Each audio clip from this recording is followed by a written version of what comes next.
But they're thieves. We're doing a little change here. And how are we doing? We doing okay? Fine. Yeah. Yeah. Good. That machine's still going. Everything's great. Going, and They're going to think I'm so full of you bull. need to take a break, just let me know. Oh, no, I'm I fine. think these are wonderful stories. Ah. Stanley's going to get a real kick out of this. Okay. I think that story's in the book. I'm almost sure all the wolf stories are in You've there. got a lot of great stories in Right, this, yeah. so now I'm Yeah. Oh, yeah. getting excited. I think all the wolf stories that I can remember are in there. I think so. Yeah, Coyote and wolf both. phenomenal beings. Hmm. Not Coyote. They were the worst. They're like the low-class citizens of America. I mean, compared to the wolf, they really are. Really? Yes, they squabble amongst themselves, and they're not as high class as the wolf. Yeah. But they're okay. They're just kind of silly. I'd like to know a little bit more about some of the occult aspects of your work. For example, within within traditional shamanism, and I met one myself who I do believe was actually a shapeshifter. Oh yes, probably. There's a lot of shapeshifter stories there. Oh yeah. Can you talk about what a shapeshifter is and some of that? It's automatic, and I don't know much about it except it happens to me. You know? Do you shapeshift? Yeah, they tell me I do. Okay. I will tell you it is so strange because I'm looking out of my eyes, not at myself, and I don't know that I don't look like myself. And my girls do. All my gals. I don't know about Bindi, whether she was involved or not. But I can become... In fact, I believe Dr. Merlin...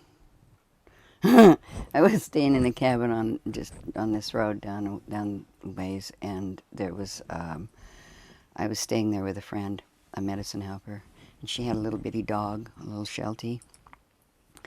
And I was sleeping on a bed, couch folded out to a bed, and Merlin was in the back room. And I don't know any of this. I wasn't aware of any of this, but I got it from them that Vicky got up to go to the bathroom and had to go through the living room to go to the bathroom. And as she woke up, well, what happened? She woke up and her little Sheltie was sitting on the bed looking out the door at me, growling. And this was not the type of Sheltie that growled, you know. And so she was like, well, What's going on? yeah, she was going to go out, go to the bathroom and find out what was going on. And she stopped at the door and she said, I was in bed, but I was not me. I was a wolf sitting in the bed growling with the Sheltie. And we were both looking the same direction. And what had happened was this man that lived next door that was her friend, she would give him the money to go buy material to finish building the cabin we were in, remodeling. And then he was a drug addict, so he would sneak in the night and steal the stuff that he'd bought and take it down and exchange it with this contractor for drugs. Because, you know, the guy was remodeling his house. And so I was telling on, I didn't know I was something weird. That's almost, I don't even like this. I don't like being a shapeshifter. To me, that's just weird. I don't want any part of it. But I think that's why it's automatic, because I wouldn't allow it if I had any say. And so she stopped and wouldn't go out. Now, I don't remember whether Merlin, she was going to write a book about all these things, but she had a problem. So Vicky waited and waited and waited until the dog settled down, and the guy, she saw him driving out in the van, so she kind of put it all together. And then I was myself, and I was sleeping in bed, but I was asleep during that whole thing. I didn't know I was up and doing that. No. Conscious of it. Right. And it wasn't intentional. No, never is. It just was a spontaneous thing. It happened, and Yep. And I didn't want to. I don't even talk about it except to you. But and the girls, one time they had a little 8-week-old kitten, and I had at the time I had medicine poles up that kept my particular yard safe for babies, anything. And this little kitten was bitten, bam, bam, 4 times in the head by a rattlesnake right there in our yard. And the kids came walking in with this poor little thing. His head was all swelled up, and it was all, you know, it was horrible. And I didn't have snake. I didn't know anything about snake or scorpion medicine at all. And I was still walking traditional then. And so I got mad, and I stomped out of the trailer because I didn't know what to do for the kitten, so I'm going to the lodge to find out. And I walked through the sand dry riverbed, or stream bed, dry wash. And at that time, if I hadn't walked through there, I would not even know I had done it. But the girls followed my tracks later and said, "Uh-oh, Mom's doing it again," because I turned into deer tracks. And then turned from people to deer and went into the lodge. Well, I have no idea because I was not looking at myself. I was looking at where I was going, and it was starting to get dark. But I went in there, and that's when I met Snake. That big one. He did not come in my lodge. He came part way in my lodge, just in front of me. But I set up my stuff. I thought I had set up my stuff. You know, I lay out all my stones and my bells and whistles and all. Sacred things. And I demanded to speak. That's when my ego was okay. Right. I even had my shotgun with me. I wanted to speak to Snake. My shotgun was a part of the Warriors Lodge. It was not that I was going to shoot anything, but it was a symbol. It was part of the medicine, you know. And besides, I was out there in the wilderness as I stab it with you. Yes, it wasn't to kill a spirit or anything, but I demanded to speak to the keeper of Snake, and I had never been involved in that, so I didn't know what that was about. I just demanded, "You get in here, whoever in the heck's responsible for Snake, I want to talk to now." And I went off about it, and the next thing I know is this huge thing had come under the lodge, and it was a sweat lodge I didn't have any fire or anything. I was just in there with a candle. And this damn snake was looking me in the face. And by the way, his tongue is striped. It's red and black stripes. And another one I met had black and white striped tongue. But he started flicking his tongue on my forehead. And he said, and he talked, but it boomed from everywhere. It wasn't out of his mouth. And I said, I was terrified. I have a thing, I don't like being startled, first of all. So I bluffed my way through like I was bad, because my ego knew how to do that. And I said, Watch it there, boy. if you are the one that's responsible, I want you fired. I mean, that's how far. You aren't doing your job. First of all, he came on the sacred ground, he attacked a baby, and he didn't eat it.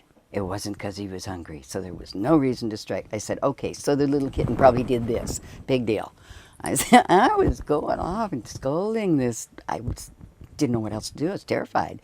So, you know, I learned to bluff good. And so I just went on. I want you fired. I want you replaced. Because either that or you get on it.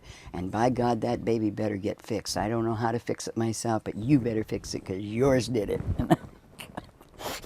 And how did all this work out for you?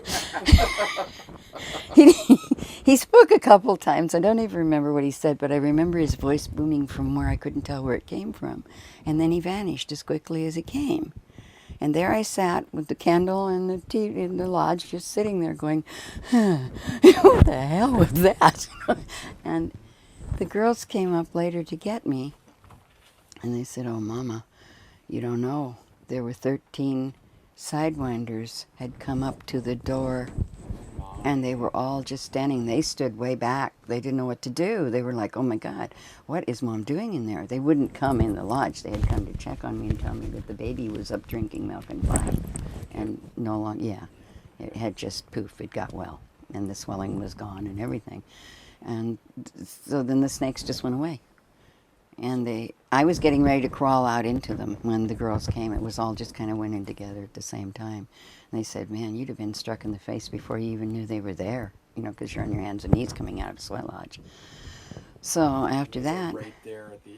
Yep. Out of her They were just Wow. right around. Snake. And all the little tracks were still there on the sand because they used sand around my lodge a lot to keep the stickers and stuff away. And we hauled in sand.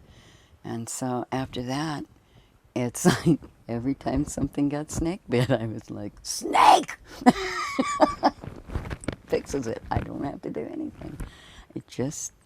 He honored that because that snake was in the wrong. Yep. You didn't eat that kitten. That's right. So, and so I have this thing with So you snake. have- I've had a lot of it. But then after that, the Snake snake stuff medicine. started. And that's when that big, he The had big one. feathers. He had feathers. The feathered serpent. I did, yeah, you don't have feathers on a snake. he Sure. wrapped That's important. from my knees on up. He had my arms pinned down. He was wrapped around my body and flicking me on the head with that dang tongue. And he was beautiful. He had a lot of turquoise and gold and shiny. His feathers were beautiful, iridescent. That's what it was. I was like, yes, sir. They took me down a What you notch. gotta do. Yep, I guess I've had it. But I was doing another one of my cousin yelling, carrying on about snake. I don't remember what brought it on. It's something to do with a little gal from near Vietnam or something. But anyway, too many things happened. But anyway, I learned a lot about snake because they kept coming in that, and I didn't ask for it. It just happens. This when you were in Arizona? Yeah. Okay. Yeah, and after I left Arizona, they followed and did it in California. Everywhere I went, there was snake incidents. But they taught me a lot of things when he had my attention, and that's when he taught me snake medicine. He said, from now on, don't yell snake at us anymore. He said, if you want to talk to me, if you want to talk to us, it's this way. And he started teaching me the chants and different things of the snake while I was yes sirring, you know, because I really don't like snake very well. Yeah. But you have that medicine. Yeah. So we were talking when you left to go out for lunch. We were talking a little bit about archetypes and Mm-hmm. how shamanistic motifs find their way into myths and fairy tales and so forth, including There you are. modern stories. And Mm-hmm. I mentioned Harry Potter as an example, and Fawn said, you know, I love that story, and that snake is real. Yes, Because it I've is. seen it. And they were talking. I didn't understand the language. It wasn't real snake language, But it is a real but it language, sounded the isn't it? same. Oh, It was still the breathy yeah. sound, which I don't do unless I'm in ceremony. I just don't do it. You know, Yeah. it's not really for show. What's your Yeah. sense for what that's about? I don't know. Any idea? Well, I know I asked the ancestors, who in the heck is keeper of snake? Because I thought, why did this big snake come to me? And she said, snake is. I said, because I'm used to an entity, a human kind of form that's coyote woman and different ones. But, wow, snake takes care of snake. And so, oh, good. It's coming down. Yeah. So, Great story. Uh, Any other snake that stand out that are particularly important to you? no. I met that one that takes his tail in the mouth and rolls down the hill when you're mad at him. Ouroboros. I That's what just, Jung calls it. okay. Well, he came. Ouroboros, the one that eats its tail. Mm-hmm. He does that. He turns into a circle. It's an actual Okay. snake. Actually happens. And then there's the rock, the stones. Oh, my God. I've just got rid of half of my stones. Thank you. I don't want anything to haul around, but these stones kept appearing. Oh, you have to see them before you go. Okay. They are I not... would love to. I have them. I thought I had them hanging around here somewhere. Oh, well, we'll find them. Okay. Anyway, they're, oh, there they are. They're hanging on that light right up there in that brown bag. If you want to take that, unhook it and bring it down, you'll be amazed at Now? these. Yeah, sure. You might as well look at them. Yeah, Stanley's seen them. Stanley just went, amazing. At the time, I only had like one set, I think, when Stanley met me. Yeah. These keep appearing in my life. They just keep, yeah, don't worry about anything you break, fall, or you should probably drag that stupid table out. Okay. These, we have no idea where they come from, what they're about. Professor Reed took them to the lab and said they're quartzite. Oh God, I was glad it's the stones. You never know what's in these bags. You think they're stones. You never know. He said they're quartzite. They have a very different energy than the average quartzite, but Just visually, they have a different energy. he said we cannot find, he put it under a big microscope and said you can handle them. They're fine if they like you. He said we can't find any mold marks, any cut marks, or anything that make these. These are natural formations. We don't know. I don't know. They just appear. And I've had a gathering of women where we had several women sitting around, and I was talking with, I had to haul them everywhere I went because they follow me if I don't. And they're only come in 2 colors and these shapes. And while we were talking, one came from just about this high. It didn't fall from the sky. It fell from right here into the box. Right in front of all the women and me, and it's like, oh yeah, another damn rock. Manifested out of thin air. Just right there, like it came through a dimensional doorway or something. We don't know where it came from. But well, they certainly look, made. like man-made forms. I know. I'm aware. And there's one here that we used to play with them because we didn't know what else to do with them. No, I don't know where my. One of these looks like they're a cut from one of the others, but I don't know. It's just, they're just weird. So. And they're always the same color in the same shapes. They don't change. Yeah. These are what they are. So did each one of those manifest at some point? I ended up with thousands. They just kept, they'd find them in my bed, I'd find them on my table. The girls would find them in the trailer somewhere, always on the stove or some crazy place. 2 or 3, here and there. And I was working in a prison system. I was representing the Native American, or American Indians. We're all Native Americans, for God's sake. But, so I went to Tucson and I left them home. Who wants to haul thousands of rocks around with them? They're heavy and inconvenient. At the time, I was driving my daughter's Camaro, and the window wouldn't roll up on the driver's side, and the door wouldn't lock, But that was it's my kid's car. So I took it all the way to Tucson. I went into the prison, and I came back out, and there was my stones in the front seat of my Camaro, filled up this bucket seat in a big pile. Well, I had no idea how they got there. Okay, they made me crazy. Or I should say they made me act crazy.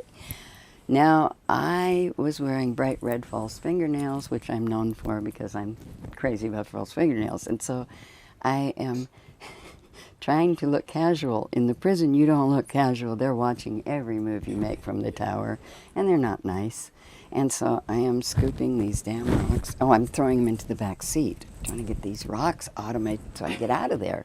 And all of a sudden, here they came. They drove up behind me, and they drove up in front of me and blocked me into the parking place. And these guys got out and came over, and they were intimidating.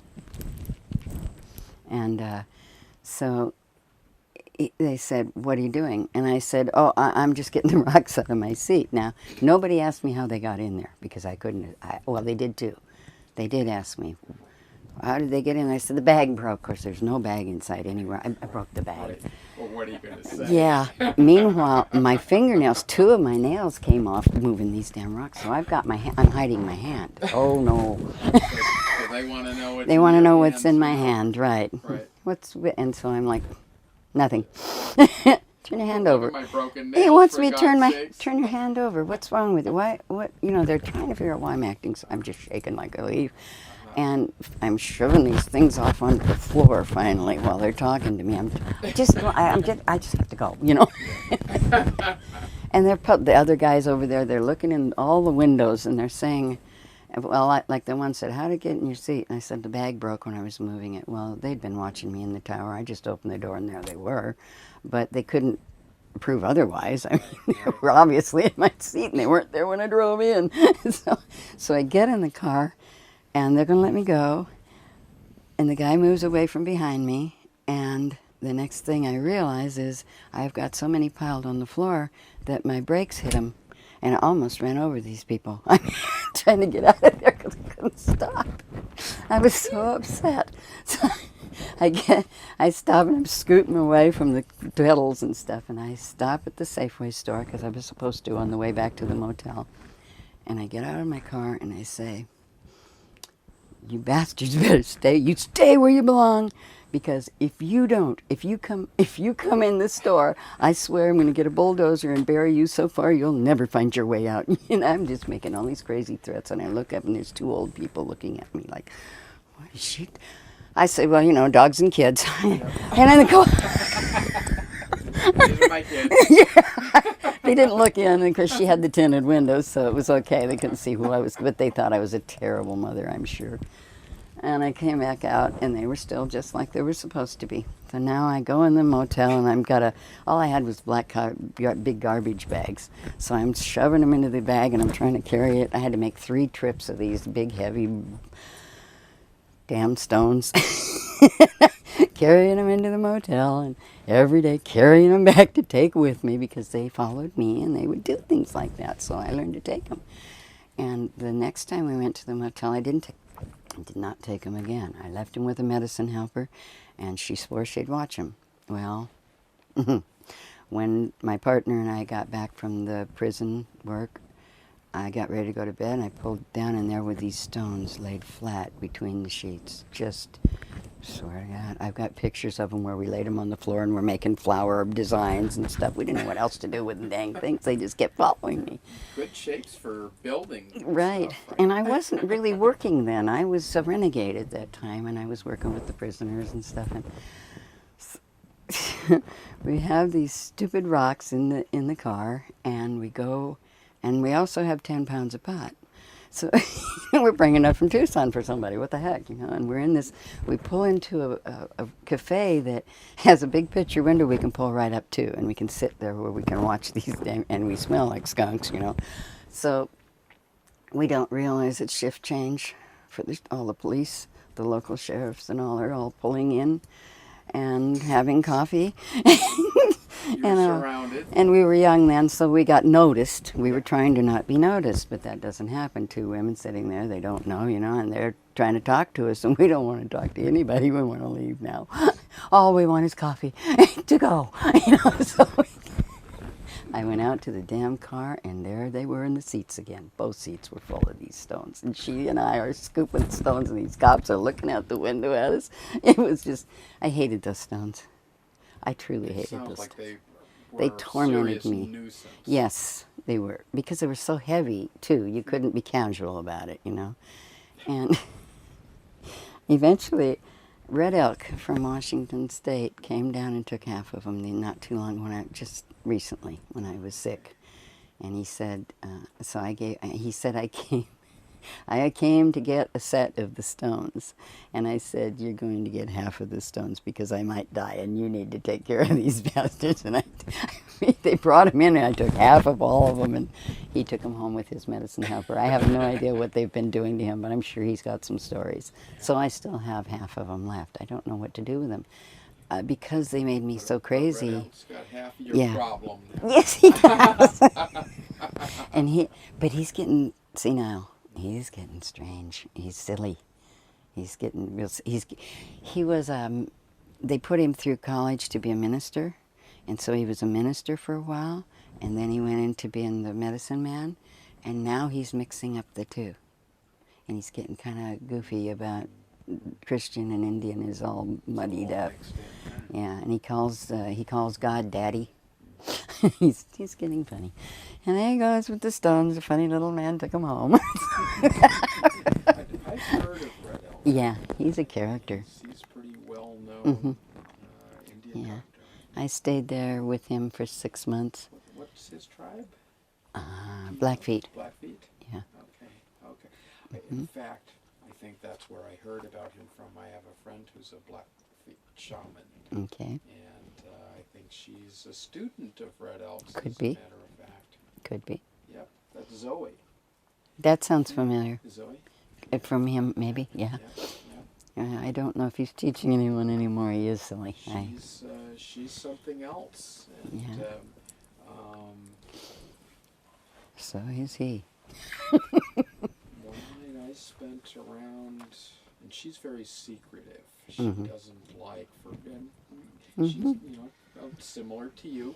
Actually, asked Marco not to take any photographs, and then after a while, she allowed him to take like one with a group of people. Oh, good. But Zoe's a good friend. She's a young gal, but beautiful ceremony. I had some really remarkable experiences with her while I was drumming. I drummed while she was doing fire ceremony all through the night, through the middle of the deep night, and she taught me to recognize the birds because they would come up and start talking to me, like right there, And I was like, "What's going on?" And she's oh no, this is what's going on here.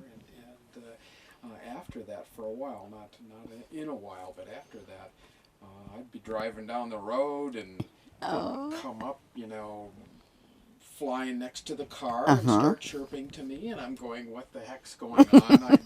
I'm straight, I've had good sleep, and but I think Red Elk is her teacher. Could be. Because she refers to going up to Washington. She's going up to Washington. Is there a reservation there? No, he's not on the res. It's not a res, okay. He's not on the res.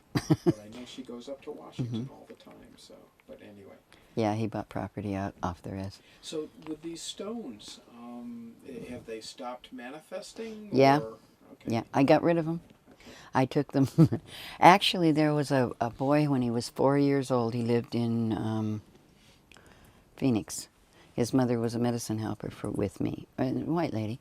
And this little boy was very different. He was a really strange little child. When he was 9 months old, she met me then. There's a story, I gotta find it somewhere, that we probably should stick in the book that she wrote.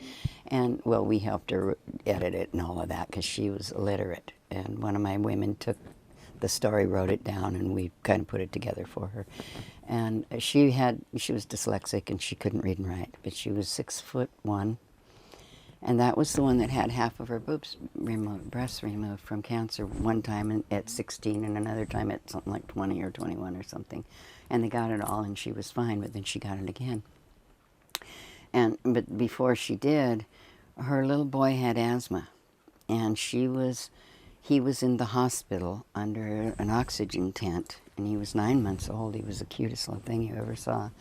And she had a dream, and some Indian woman came to her in the dream and said, your son is dying, and there's only one place I know that you can get help for him, and told her how to find me. Now, there's no road signs, there's nothing, but they guided her to my house.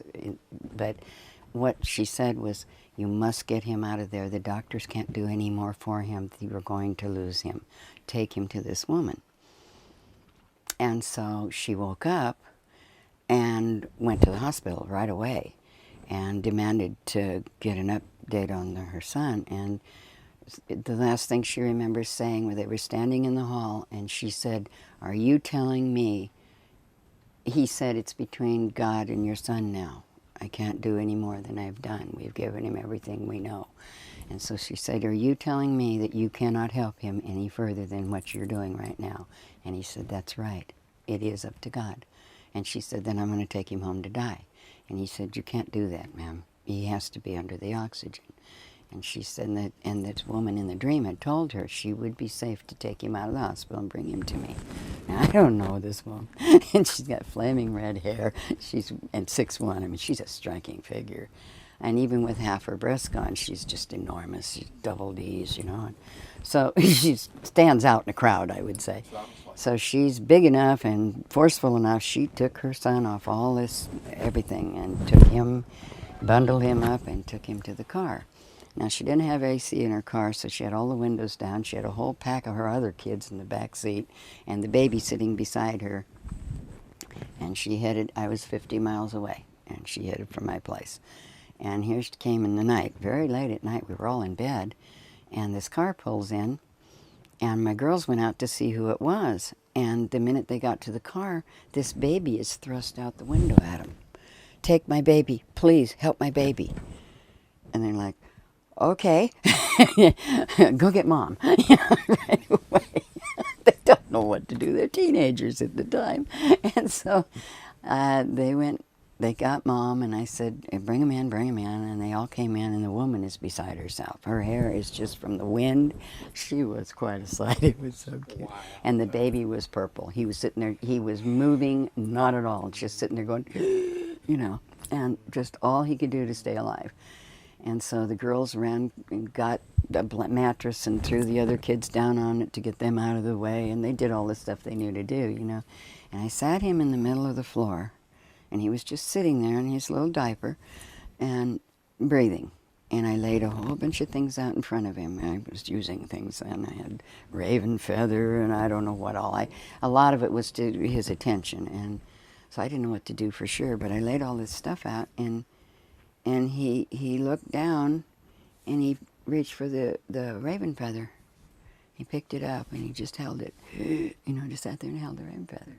And so while he was doing that, I just prayed and asked the old ones to do whatever. And the mother was being kept in the kitchen with the girls and kept telling her, he'll be okay. He's not going to die if Mom's got him. If he does, she'll bring him back. It's okay. So all of a sudden he got well. I mean, he felt fine. He stood up. He started looking at all these things and went out to find his mom, went past his mom, and he could barely walk. I mean, this kid was 9 months old. She said he was walking at 8 months. I said, it's impossible. But it wasn't. He was too little to walk. But he hit that screen door, and it flew open, and he went out into the night. And the mother's like, "Is that okay?" And the girls are saying, "No, my mom, leave it alone. My mom's with him." Because I was following him out. He went out, and he talked to the horses. And then he looked up in the tree, and there was a danged owl up there. I didn't even know it was there. And when he looked up, he fell backwards and fell on his butt. And he was talking, baby talked to the owl, and the owl was talking back to him. And then he got up and came in the house and went in, laid down with the boys. They gave him his bottle, and they all went to sleep. And he was just fine.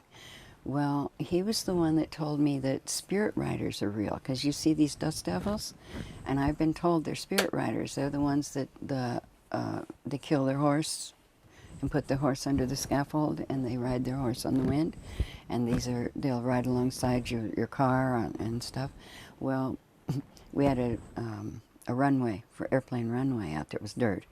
And one day he was 4 years old, and he was at my house, and he came running in, and he said, "Fawn, come see all them horses." And so I go out, and there's the biggest dust devil I've ever seen, just full length of width of the runway, going down the runway.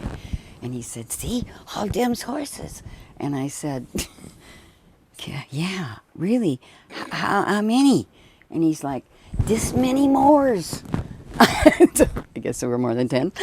So I said, "David, can you tell me, is there anybody riding on them? Because I can't see nothing but the dust, And he's like, "Just look, Fawn." I said, "Honey, I don't see them. I don't know what's wrong. I don't see anybody." "Well, them's men's on them." I said, "Oh, okay. Thank you." He's so disgusted with me all the time, asking him questions. Why are you asking these silly questions? Just look.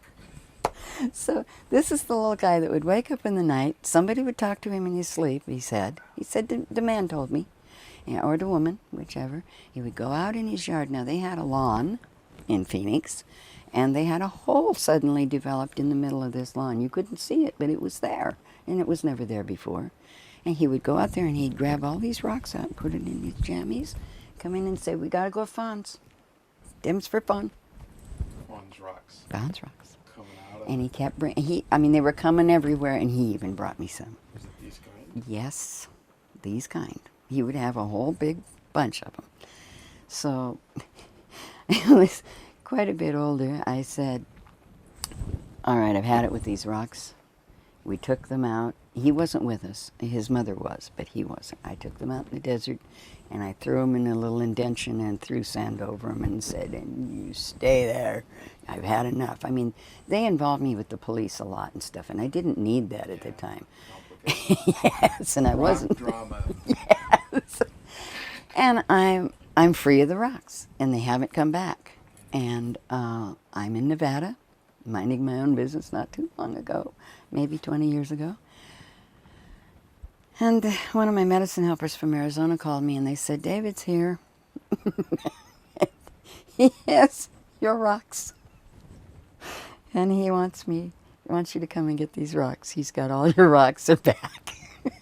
He was 18, and he only had a bicycle, so she had to go over there and get the rocks and bring them to her house. And she had buckets and garbage cans. And I mean, I had thousands, okay? And they kept multiplying. Well, this kid went and got all of them, wherever they told him to go in the desert and find them, but it was not where I left them.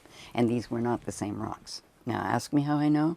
Because some of them had marks on them that I got familiar with after hauling them around for years. And I didn't find any of those. I found new marks that I hadn't seen before. Little, oh, there's a mark. And so I get the rocks. And she makes me fly down to Arizona. They had been slimed. They all had a brown coating of slime on them that was dry. But when we started to try and wash this off, it turned to slime. I don't know what it was, okay? I don't care. So we put them in the dishwasher. It wouldn't take it off. We had to do each and every one by hand. And I think that one is from when they caught on fire. I'm not sure. They look like the runes, the Norse runes. Mm-hmm. Yes, they do. That's Yes. what they look like. They do resemble that, don't they? But they're not clay. And I had one that was broken, and Dr. Reed took it. He passed on, but he was in University of Texas. He was real intrigued with these rocks, and he took them down there to check them out and said, we don't find any mold marks, we don't find any cut marks, we don't know how these happened. How they were Yeah, created. right. But they are quartzite. So that's what he said, and I trusted him. He knew what he was doing. But he was a biologist, so he really wasn't, but he went in and had somebody in there with him helping him. Yeah. And so, but it was his lab. And so we got all the slime off, and then I couldn't take them on the plane. They weighed too much. And I was kind of afraid. Afraid to leave them, afraid to take them. Yeah. So she said, okay, we'll drive them up. So she drove me up to Nevada with them. And there was no incidents on the way. They were pretty good because they knew. I told them, you're coming home, but if you guys act up like those others, you're going the same place. Going to the desert. Yes, and I'll get a bulldozer this time. I had enough. So, Now, I'm just curious. This isn't the David who you're now working with? no. Okay. Okay. Just wanted to clarify. No. Because this is obviously a remarkable little guy here. Mm-hmm. He was. But he outgrew that. He wasn't. Yeah. When he got the rocks, he was kind of normal. I mean, he was beyond. When he got him the last time when he was 18, and I haven't seen him since. But we brought him up, and I've had it bounced. Now, one thing that happened was I've seen them be mean. Really? Yes, really. I've seen this, and I think it was one of the triangles. I'm not sure which. When, well, the first thing they did was some woman in the camp, they had so many come and go, and I didn't know her, and she wanted to see one of the rocks. She said, oh, can I see? And I had it in my hand. I was picking them up is what I was doing, and I went to this one caught on fire. The bag caught on fire. Catherine's man had a set of them to look at, and I don't care. Sure, you can go home and take them home and look at them. And they caught them. They burnt. They caught the bag on fire, and this is still on there. But anyway, Did they have any influence no, I don't know. apart from I wouldn't just being what they are? I wouldn't use them because I didn't like them. They kept messing with me, so I dropped it in her hand. I said, sure. And I went like that. The minute it hit her hand, she went like that and threw it on the floor, and it burnt. It burnt deep. real deep into her hand. And they've never hurt anybody else, but obviously they didn't like her. And another lady was she was building things on the table. They were laying on the table. We had them all over the place, dang things. And she put these two together, and this one exploded. And there was shrapnel. And by the way, I don't know if you know, but these panels in trailers, you can't hardly pound a nail into them. They're hard. Your hammer bounces, okay? Shrapnel winged past us. Oh, God, that's a horrible sound. You just know you're going to die. And it went embedded into the trailer wall to the point where we couldn't see them anywhere. There was nothing but a slit left with the little pieces. Yeah, they just flew everywhere. So I stopped letting strange people that I didn't know handle them. Because you didn't know what. Because I didn't know what the heck they were going to do. And I had it was an Apache boy came. He was a young man, probably 20 or so. He was fascinated with my daughters. And he looked at the stones and he said, "Oh, my grandmother has some of those." "Really? Can she tell me about them?" You know, she's blind. And he says, "This is the only one she doesn't have." So I immediately pick one up and say, "Give it to her." And We'll find a home for more Yeah. than one at a time. but she wouldn't talk to him about them. She took the stone, said thank you, and she really appreciated it. And then one more time, someone came in the house, in the trailer. We were always in trailers. Oh my God, and here I am again. But anyway, he came in the trailer and he looked at them on there and he says, "Oh, he was a Sioux." He said, "I've seen those before." And I said, "You have? Where?" And he said, "The old woman in the tribe had them, but she was a Sioux, I think. I don't know what he was. He came by to fix something." And he said, it was this one. He said, "I only know what this one means. She taught me about this one. It's the buffalo."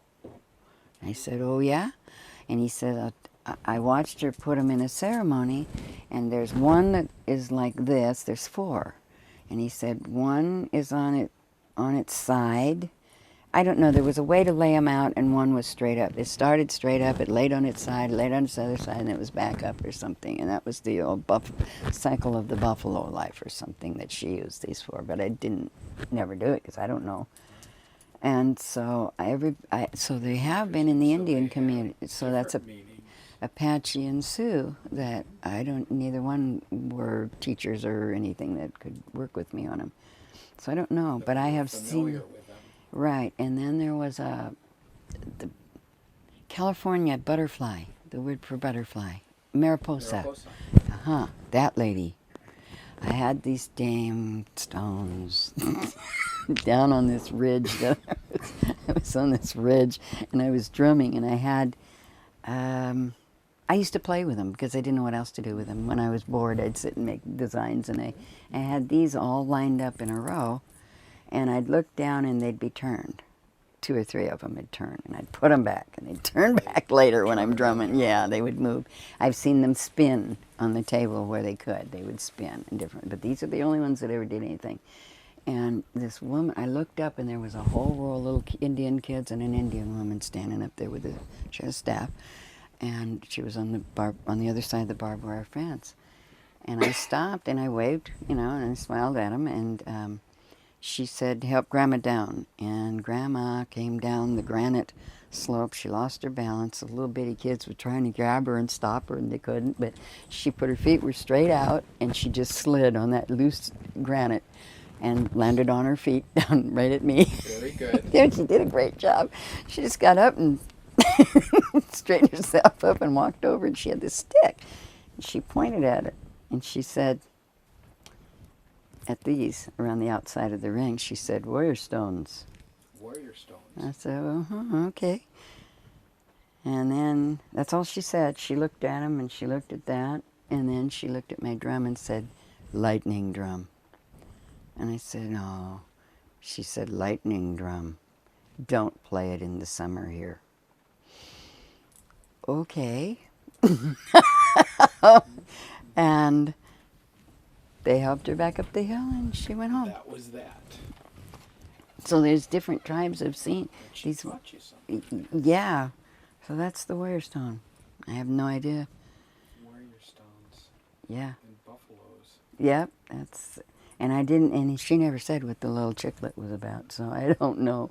But I don't appreciate him. I don't want to use medicine, so I never have, yet I have to haul them around because I don't know what to do with them. But they seem to be very fond of you. Yeah, I'm fun. Especially when they can bring the cops in. That's real fun, you know. So, but yeah, and Stanley looked at him when I They don't first. look illegal. So. I didn't have very much. Well, I always had something else, you know. Yeah. So, but when Stan went through them, he's like, wow, they're different. But I think he wrote about it in one little section of a book somewhere that he. Stanley about Yeah. the warrior stones. I don't. It wasn't. We didn't know they were. That was when we first got them. We didn't know what they were. No names. No nothing. Just crazy things appearing. But it ended up with. I had counted them at one time, and I stopped after 1,000 and something. I finally quit trying to count because they kept appearing, and I couldn't. They just kept coming. So. Very good. That's a wonderful story. Who knows what that's about? It's a Yeah, mystery. I don't know. Still to this day, why I have them, and I don't care. I gave half of them to Red Oak, and they haven't come back. Yeah. So he took all the broken ones before when I lived there with him. I stayed there on their land for 6 months. Yes, you'll get a call from a man named David, and He's out of my life completely. He's gone, married, I'm sure, and off and gone. forgot about all this stuff. Yeah, he was Amazing. And then there are other things, like we've talked about it off camera, but I will take a little walk on the wild side and talk about it on camera. Your effect on electronic equipment.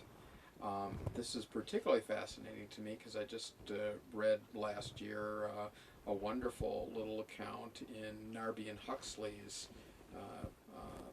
splendid anthology of shamanism. It's 500 years of shamanism and the records in the West, and this is not unique to you. This is an effect that's known to be associated directly with a number of shamans. So, okay. but I thought if you could talk just a little bit about some of the experiences you've had. Maybe one. Which one? Inability to record material.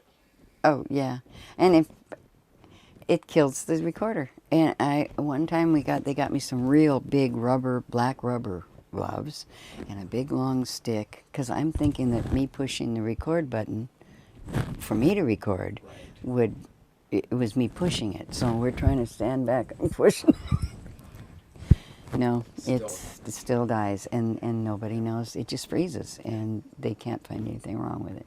But you were saying sometimes it'll just erase the image, your visual image. On the camera, yes, and well, like the wind-up ones where they can't. There's nothing to screw up. You have it developed, and the pictures are all gone. It just looks like somebody opened the film in the sunlight.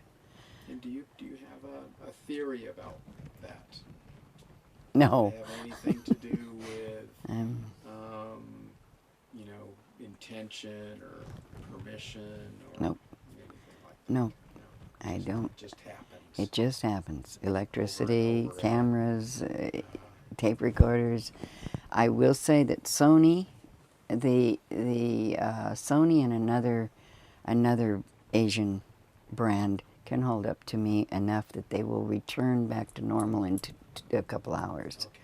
But any of the So other it's brands sporadic. are just dead. But so they buy me Sonys usually all the time because they can handle me more. Interesting.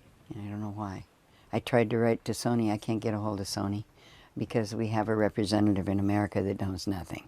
So I tried to get information from the Sony people because they do know something. They make their equipment different. They can hold up against us for a long. But another aspect here of shamanism, and I don't know what your experience is. Again, it sounds like you're a bit of an anomaly, but do you have a conscious sense of, as part of your healing work with patients, of dealing with soul loss and retrieval. Do you? Okay. Can you expound on that? We just have to go get it back. So what's going on there? It depends on Your- what the cause is now. Okay. So all kinds of things can cause soul loss. And I believe it's in the book. It's in the writings. No, it isn't either. It's the one I wrote to Stanley. I believe it's a safety valve of, in certain cases, where it separates from you because of your actions. And it's like the men in Nam. I'm not real familiar with all the newer wars. We have the discontinuous war anyway. But I know I worked with the vets in Nam because that was what I was presented with in my young age. Okay. They took all the good men and took them over there and ruined them and brought them back to be breeders. You know, so we wonder why America's all messed up. Well, so With the breeding. yeah, they broke them first. And so I think being forced to kill and to inflict pain and things on others is not natural for some of them, and their spirit and soul don't agree. So I believe that disconnects, and they're not really responsible, but then they don't know how to get it back. I don't know, not in everybody, and just in certain people. I don't know. They're again, in traditional culture, indigenous sacred culture, if warriors had to go off to do battle, there were ceremonies of preparation, and then there were ceremonies of reintegration. Yes, with the that's society. why I Right. think part of it. I think our society has no knowledge of these None. things. But I believe that protects them from soul damage. They You know, when they're not responsible for their actions. okay. Can you And- please say more about that? I don't know. I mean, that's just my theory. I don't know, but I feel that there's certain types of people who already seem to have a weakness in some areas, for one thing, because I don't see PTSD coming in. So when you see the blueprint, that's how they came into the world. I don't know what the light body blueprint is about. I just know I see it, and it's in another dimension. It's not here. I don't know. So you're connecting the idea of soul loss with PTSD? Oh, yeah. Oh, Oh, okay. yes. Okay. Yes, definitely. And there's like, I can tell you, if I were to see their, well, I call a blueprint, if I were to see their light body or their blueprint before they went to war, I could tell you who should not go, because they're going to come back with PTSD. Okay. So by seeing, So I see a weak That- link already in their mind. okay. Its emotional or mental link is weak. And PTSD seems to be a soul disconnect. I guess they don't know how to deal with killing or seeing it or being involved in this. All of the Yeah. above. Yeah, being involved in that Right. level of violence. Okay, she wants to tell me Yeah, that Kim's here. We can interrupt it. Yeah. Let's interrupt it for a second.